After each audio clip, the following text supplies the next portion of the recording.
அனைவருக்கும் குடியரசு தின நல்வாழ்த்துக்கள். ஒவ்வொரு ஆண்டும் ஜனவரி 26 குடியரசு தினமும் ஆகஸ்ட் 15 சுதந்திர தினமும் வந்து கடந்து செல்கிறது. இந்த நாட்களுக்காக ரத்தம் சிந்திய உறவுகள் கோடி பேர்கள் உள்ளனர். அதில் இதுவரை இந்த இந்திய மண்ணுக்காக ரத்தம் சிந்தி உயிர் தியாகம் செய்து நம்மை சுதந்திர காற்றை சுவாசிக்க வைத்த தமிழ்நாட்டைச் சேர்ந்த முல்லை நிலத்தின் மைந்தர்களான மாயோனின் வம்சாவளியினைச் சேர்ந்த யதுகுல ஆயர்குலத்தில் பிறந்து துப்பாக்கி தோட்டாவிற்கும் தூக்கு கயிற்றுக்கும் சிறை கைதியாகவும் ஆண்ட ஆயர்குல யாதவர்கள் ஏராளம். இவர்களை பற்றி எந்த இந்திய ஊடகமும் தமிழக ஊடகமும் பேசாத நிலையில் எங்களின் முப்பாட்டனின் தியாகத்தை நாங்களே பேசுகிறோம். பாண்டவரணி குந்தி மைந்தர்களின் பதிவாக இதோ. முதல் விடுதலை வீரர் மன்னர் வீர அழகுமுத்துக்கோன் வரலாறு. பெயர் வீர அழகுமுத்துக்கோன். பிறப்பு கிபி 1728. வீரமரணம் கிபி 1757. பெற்றோர் மன்னர் அழகுமுத்துக்கோன், ராணி அழகுமுத்தம்மாள். குலம் ஆயர், அதாவது யாதவர்.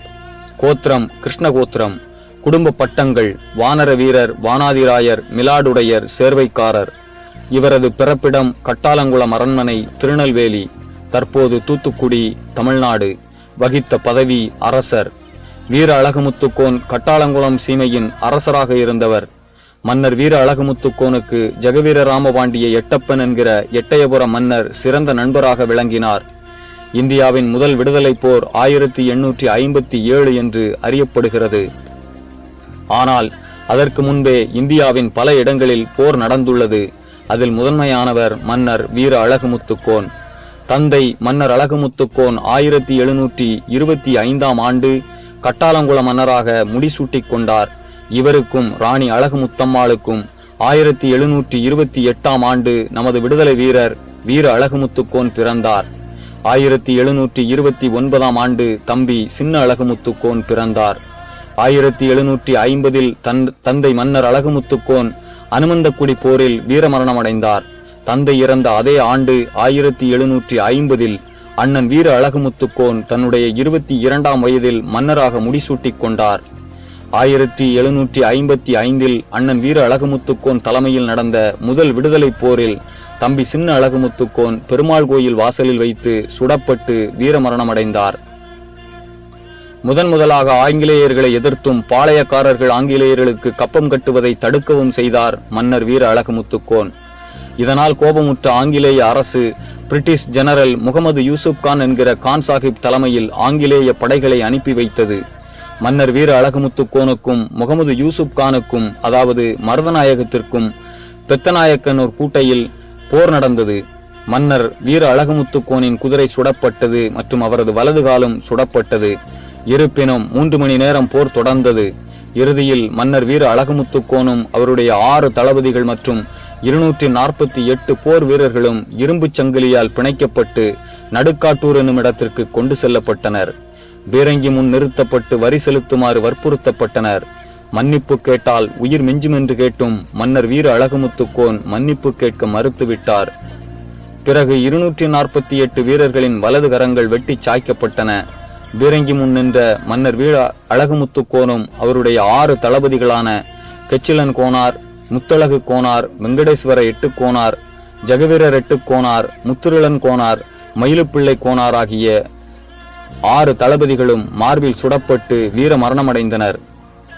பீரங்கி முன்னின்று சாகும் தருவாயிலும் தன்னை சார்ந்தவர்களை காட்டிக் கொடுக்க மாட்டேன் என்று கூறிய நெஞ்சுரமிக்கவர் மன்னர் வீர அழகுமுத்துக்கோன் என்பது குறிப்பிடத்தக்கது. மன்னர் அழகுமுத்துக்கோன் வம்சத்தில் அனைவருமே 40 வயதை கடப்பதற்கு முன்பே போர்க்களத்தில் வீரமரணம் அடைந்துள்ளனர். கட்டாலங்குளத்தை கடந்து செல்லும் எவரும் குதிரை, யானை, பல்லக்கில் அமர்ந்து செல்லக்கூடாது. கட்டாலங்குளத்தை சுற்றியுள்ள பாளையக்காரர்களை பதவி இறக்கும் அதிகாரத்தை திருமல நாயக்கரின் தாத்தா கிருஷ்ணப்ப நாயக்கரிடமிருந்து மன்னர் வீர அழகுமுத்துக்கோனின் முன்னோர்கள் பெற்றிருந்தனர். ஜெகவீர ராமபாண்டிய எட்டப்ப நாயக்கர் மகன் வெங்கடேஸ்வர எட்டப்ப நாயக்கருக்கு பெருநாளிக்காட்டில் மன்னர் வீர அழகுமுத்துக்கோன் முடிசூட்டி வைத்தார். அதேபோல் மற்றுமொரு தியாகியாக திருச்சி தியாகி பே ரங்கசாமி கோனார். இவர் திருச்சி மாவட்டம் நாச்சிக்குறிச்சியின் பெருமாள் கோனார் குமாரர் செல்வந்தர். பழம்பெரும் காங்கிரஸ் தியாகி. மெட்ரிகுலேஷன் வரை படித்த இவர் முனிசிபல் கவுன்சிலராகவும், தாலுகா போர்டு உறுப்பினராகவும், கிராம முன்சீப்பாகவும், செஷன்ஸ் கோர்ட் ஜூரிஜியாகவும் இருந்து சீரிய முறையில் செயலாற்றியுள்ளார். தந்தையார் விட்டு சென்ற பரம்பரை மண்டகப்படி திருப்பணிகள், தண்ணீர் பந்தல், தர்மப்பணி, திருக்கற்குடி நாச்சிக்குறிச்சி கிராம அம்மன் கோவில் உற்சகம், திருவரங்கம், திருவானைக்காவல் கோவில்களுக்கு சில கட்டளைகளையும் நடத்தி வந்தார். 1922 ஆண்டு பள்ளி நாட்களிலேயே தேசிய காங்கிரஸில் சேர்ந்து மறியல் போராட்டத்தில் ஈடுபட்டார். 1935 கிராம காங்கிரஸ் கமிட்டி தலைவர், 1940-42 திருச்சி தாலுகா கமிட்டி துணைத் தலைவர், 2வது அரசியல் மாநாட்டு வரவேற்பு கமிட்டி தலைவர் ஆகிய பொறுப்புகளை ஏற்று சத்தியாகிரக போராட்டத்திலும் பங்கேற்றார்.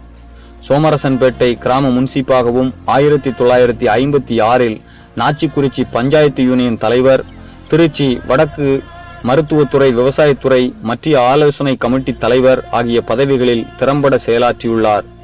1939-40 திருச்சி பாலக்கரை யாதவர் வாலிபர் சங்க தலைவராகவும் சமூக பணியாற்றியுள்ளார். தெய்வ பக்தியும் பரந்த மனப்பான்மையும் சிறந்த ஈகை குணமும் இனப்பற்றும் நிறைந்த இவர் யாதவர் முன்னேற்றத்திற்கும் ஏழை யாதவர் திருமணத்திற்கும் பொருளுதவி செய்து அரும்பணியாற்றியுள்ளார். கேசவ மந்திரி சுதந்திர போராட்ட வீரர். சிப்பாய் கலவரம் என ஆங்கிலேயர்களால் வர்ணிக்கப்பட்ட சுதந்திர போராட்டம் 1806 ஆண்டு வேலூர் நகரிலும் வெடித்தது. சிறைபிடிக்கப்பட்ட திப்பு சுல்தானின் குமாரர்களை வெள்ளைக்காரர்களே வேலூர் சிறையில் அடைத்து வைத்திருந்தனர். இதனால் கர்நாடக மாநிலத்தைச் சேர்ந்த சுதந்திர வேட்கைமிக்க வீரர்கள் வேலூரிலும் அதை சுற்றிய பகுதிகளிலும் கூடினர். இந்நிலையில் ஆங்கிலேய அரசாங்கம் கும்பினியின் படையிலிருந்த இந்திய வீரர்களுக்கு மத சின்னங்களை அணியக்கூடாது, தாடி வைத்துக் கொள்ளக்கூடாது என பல கட்டுப்பாடுகளை விதித்தனர். இதனால் மனமுடைந்த சிப்பாய்கள் ஆங்கிலேயருக்கு எதிராக போர்க்கொடி தூக்கினர், போராட்டத்தில் ஈடுபட்டனர். சென்னையிலிருந்து பெரும் படையொன்று வந்து போரை அடக்க முயன்றது. இச்சூழ்நிலையை பயன்படுத்தி கொண்டு கேசவ மந்திரி என்பவரும் அவரது சகோதரர் கிருஷ்ண மந்திரியும் வெள்ளக்காரர்களுக்கு எதிராக போராட்டத்தில் இறங்கினர். கேசவ மந்திரி வாலாஜபேட்டைக்கு அருகிலுள்ள கிராமத்தைச் சேர்ந்த செல்வ சீமான். அவரது தாய்வழி சகோதரர் கிருஷ்ண மந்திரியும் அக்கால அனைத்து போர் முறைகளிலும் தேர்ச்சி பெற்றவர். இவர்கள் இருவரும் தனது இனத்தவர்களையும் நிலக்குடியானவர்களான வன்னியர்களையும் வெள்ளைக்காரர்களுக்கு எதிராக கிளர்ச்சி செய்ய தூண்டினர். வாலாஜபேட்டை மற்றும் சுற்றுவட்டத்தில் வெள்ளையனே வெளியேறு, கள்ளுக்கடை மறியல் மற்றும் அந்நிய துணி புறக்கணிப்பு ஆகிய போராட்டங்களில் கலந்து கொண்டு சிறை சென்றவர். தஞ்சையில் நகர்மன்ற உறுப்பினராகவும் தஞ்சை மாவட்ட காங்கிரஸ் கமிட்டி செயலாளராகவும் பணிபுரிந்தவர். அவர் இறக்கும் வரையிலும் கதர் துணியை மட்டுமே அணிந்து வாழ்ந்தவர். காந்திய கொள்கைகளை வாழ்நாள் முழுவதும் கடைபிடித்தவர். 27/10/97 தாம் இறந்தபோது அவருடைய நாட்குறிப்பில் எழுதி வைத்திருந்தபடி எந்த ஆரவாரமும் இல்லாமல் எளிமையான முறையில் இறுதி ஊர்வலம் நடைபெற்றது. சுதந்திர போராட்ட வீரருக்கான தாமர பட்டயம் இந்திரா காந்தி அவர்களால் வழங்கப்பட்டது. தியாகி அமரர் என் கோவிந்தசாமி பிள்ளை. தஞ்சை மாவட்டம் தஞ்சாவூரில் ஆயர்குலத்தில் 8/5/1912 பிறந்தவர் திரு என் கோவிந்தசாமி பிள்ளை அவர்கள். தஞ்சாவூரில் உயர்நிலைப் பள்ளியில் படித்துக் கொண்டிருக்கும் போது தமது மாணவர் பருவத்திலேயே விடுதலை இயக்கத்தால் மிகவும் கவரப்பட்டார். 1925 தமிழகம் வந்த காந்திஜி தஞ்சை வந்திருந்த போது அவருக்கு தொண்டு செய்யும் சாரணர் படையில் சேர்ந்து பணியாற்றினார்.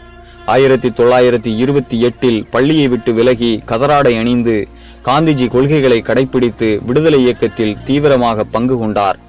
1929 கள்ளுக்கடை மறியல் போராட்டத்தில் கலந்து கொண்டு காவல்துறையினரால் தடியடிபட்டார். 1930 உப்பு சத்தியாகிரகத்திலும் பங்கு கொண்டு தடியடிக்குள்ளானார். 1932 சென்னையில் நடந்த அந்நிய துணிக்கடை மறியல் போராட்டத்தில் கலந்து கொண்டு தடியடிக்கு உள்ளானார். 1941 தனிநபர் சத்தியாகிரகத்தில் கலந்து கொள்ள தயாராக இருந்த பொழுது இவரது பெற்றோர்கள் இவருக்கு திருமணம் செய்து வைத்து விட்டனர்.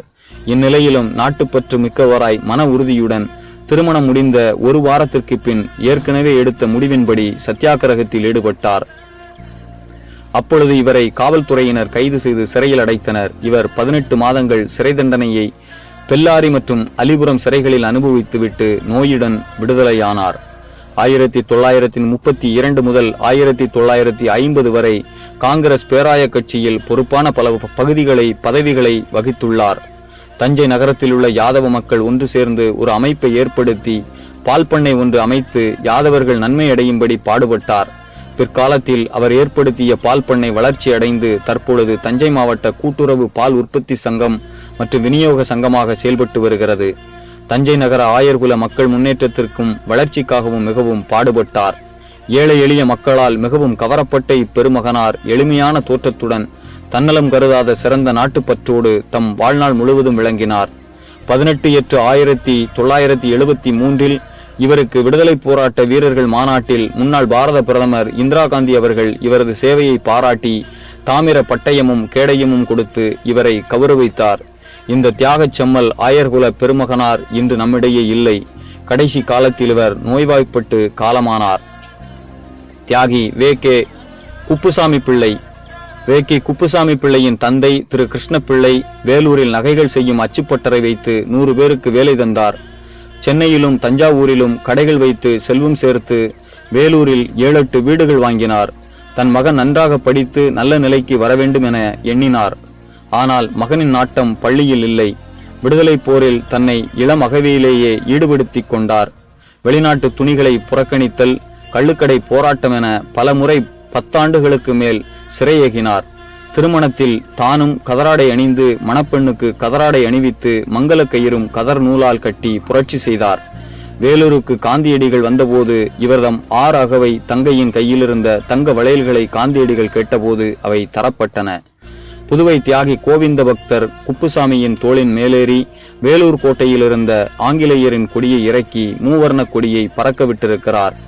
பெரிய அளவில் நூல் ஒன்றும் எழுதியுள்ளார். 1992ஆம் ஆண்டு இவர் மறைந்தார். கோவை தியாகி கே.பி. திருவேங்கடம்.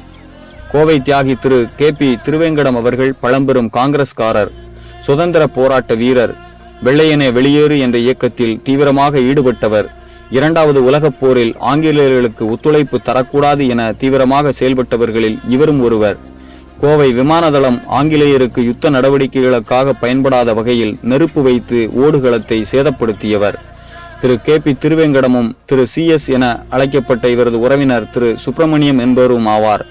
இரவோடு இரவாக விமான தளத்திற்கு தீ வைத்துவிட்டு திருவேங்கடம் அவர்கள் மேட்டுப்பாளையம் மலைப்பகுதியிலும் திரு சுப்பிரமணியம் அவர்கள் மதுரை அலங்காநல்லூர் பகுதியிலும் தலைமறைவாயினர். அவர்களது கைது செய்யப்பட்டு சிறையிலடைக்கப்பட்டனர். திரு திருவேங்கடம் அவர்கள் குடும்பத்தோடு சிறை தண்டனை அனுபவித்தவர். அவர் சிறந்த பண்பாளர், தியாகிகள் சங்கத்தின் நிர்வாகிகளில் ஒருவர். அன்னாருக்கு 1973ஆம் ஆண்டு சென்னையில் யாதவ பண்பாட்டுக் கழகத்தின் சார்பில் பாராட்டு கூட்டம் நடைபெற்றது. அவ்விழாவில் வேலூர் தியாகி வி.கே. குப்புசாமி, மேயர் ராதாகிருஷ்ண பிள்ளை, திரு சி.வி. திருவேங்கடம் பிள்ளை, மகா வித்வான் மேவி வேணுகோபால பிள்ளை, ராம அரங்கண்ணல் ஆகியோர் கலந்து கொண்டனர். பன்ருட்டி தியாகி கோவிந்தசாமி பிள்ளை. பன்ருட்டி என்றவுடன் நமக்கு நினைவுக்கு வருபவர் தியாகி கோவிந்தசாமி பிள்ளை அவர்களே ஆவார். தம் வாழ்நாள் முழுவதும் காமராஜரின் பக்தராகவும் காங்கிரஸ் இயக்கத்தின் தொண்டராகவும் தூய துறவி போல வாழ்க்கை நடத்திய பிள்ளை அவர்கள் தாம் பிறந்த சமூகத்தையும் மறந்தவர் அல்லர். அரசியல் இயக்கத்தின்பால் எவ்வளவு ஈடுபாடு உண்டோ அந்த அளவுக்கு தம் சமுதாய மக்களிடத்தும் பற்றும் பாசமும் இன உணர்வும் உடையவர். குறிப்பாக தனது வாழ்நாளின் இறுதி காலத்தில் சமூக தலைவராக சமூக மக்களின் வாழ்வில் கருத்துடையவராக வாழ்ந்து பற்பல நற்பணிகளையும் ஆற்றி வந்துள்ளார். தென்னார்காடு மாவட்டத்தின் சிறந்த தலைவர்களுள் ஒருவராக திகழ்ந்த திரு பிள்ளை அவர்கள் சீரியதொரு சமூக தலைவராகவும் விளங்கினார். தென்னார்காடு மாவட்டத்திலே மட்டுமின்றி பிற மாவட்டங்களில் நடைபெற்ற எந்த கூட்டமாயினும் அந்த கூட்டங்களில் சென்று கலந்து கொண்டு தன் கருத்துக்களை கூறி சமுதாய வளர்ச்சிக்கும் வாழ்வுக்கும் வழி தேடுபவர். தாம் வாழ்ந்த பண்டுருட்டி நகரத்திலும் நடைபெறும் எந்த நிகழ்ச்சியாயினும் அந்த நிகழ்ச்சியில் திரு பிள்ளை அவர்கள் தலைமையேற்று நடத்துவார். ஏழை பிள்ளைகளுக்கு உதவுதல், ஏழை பெண்களின் திருமணத்திற்கு உதவி செய்தல், நகருக்கு வருகின்ற இன பெருமக்களை வரவேற்று உபசரித்து சிறப்பித்தல் போன்ற நற்பணிகளை திரு கோவிந்தசாமி பிள்ளை அவர்கள் முன்னின்று நடத்துவார். ஆண்டுகள் பலவாகிய நிலையிலும் தம் முதுமையை புறந்தள்ளி ஒரு இளைஞனுக்குரிய துடிப்பையும் ஆர்வத்தையும் மேற்கொண்டு அவர் ஆற்றுகின்ற பணியை கண்ட இளைஞர்களே வியப்பெய்துவர். சமுதாய பணிகளுக்கு முதிய வயது ஒரு தடையல்ல என்பதை மெய்ப்பித்து காட்டியவர் தியாகி கோவிந்தசாமி பிள்ளை அவர்களாவார். அவரது மறைவு யாதவ சமூகத்திற்கு பேரிழப்பாகும். பெற்ற சுதந்திரத்தை பேணி காப்போம். இந்திய விடுதலைக்கு ரத்தம் சிந்திய அனைவரையும் போற்றி வணங்குகிறோம். பாண்டவரணி குந்திமைந்தர்களின் குரல் பதிவிற்காக ராமச்சந்திரன், சங்கரன் கோவில்.